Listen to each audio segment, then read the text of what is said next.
Electron donate करने को मैं मनी डोनेट करने से कंपेयर करूं, फाइन, तो हम ज्यादा पैसे डोनेट कर सकते हैं किसी को या अंबानी डोनेट कर सकता है? तो ऑब्वियसली अंबानी डोनेट कर सकता है।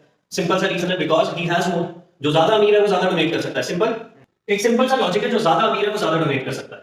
ठीक, इनमें से सबसे गरीब ये भले ही इलेक्ट्रॉन रिच है पर इससे ज्यादा थोड़ी है, क्योंकि इसके पास भी लोन पेयर है, प्लस प्लस आई ग्रुप लगा हुआ है इसके साथ जो इसको इलेक्ट्रॉन दे रहा है, नाइट्रोजन को और अमीर बना रहा है। यहाँ पे ऐसे ऐसे दो लोग हैं जो नाइट्रोजन को और अमीर बना रहे हैं, यहाँ पे ऐसे ऐसे तीन लोग हैं जो नाइट्रोजन को और अमीर बना रहे हैं। ठीक है, तो इन तीनों में से सबसे रिच नाइट्रोजन कौन सा है? ये वाला, राइट। तो अगर मैं बेसिक स्ट्रेंथ की बात करूं तो अमीन सबसे पीछे रह जाएगा, अमोनियम 1 डिग्री, फिर 2 डिग्री, फिर 3 डिग्री। सुनिए, प्लस आई फेवर नहीं करता।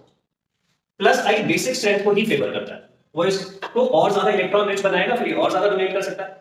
बट अगर ये बात सच होती, ठीक है, देखो हम में और अंबानी में तो चल गया कंपैरिजन, ठीक है, लेकिन अगर सिर्फ यही फैक्टर होता कि जो ज्यादा अमीर है वो ज्यादा पैसे डोनेट कर सकता है, ठीक है, तो अगर हम बात करते हैं इंडिया में जो सबसे ज्यादा अच्छे लोग हैं, जो सबसे ज्यादा पैसे डोनेट करते हैं, तो उनमें टॉप लिस्ट पे अंबानी का नाम आना चाहिए, पर अंबानी थोड़ी है।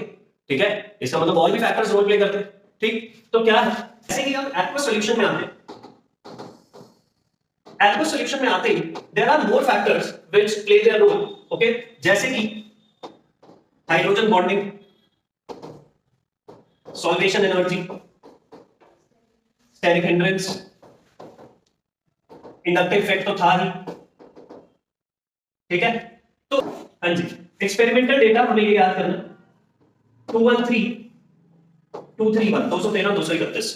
ठीक है, अगर मिथाइल अमाइंस के बारे में बात होगी तो 2 डिग्री वाला सबसे ज्यादा बेसिक है, फिर 1 डिग्री और फिर 3 डिग्री। लेकिन अगर इथाइल के बारे में बात होगी तो 2 डिग्री वाला तो यहां पे भी सबसे आगे आ रहा है, लेकिन दूसरे नंबर पे आ रहा है 3 डिग्री वाला, लास्ट में आता है ये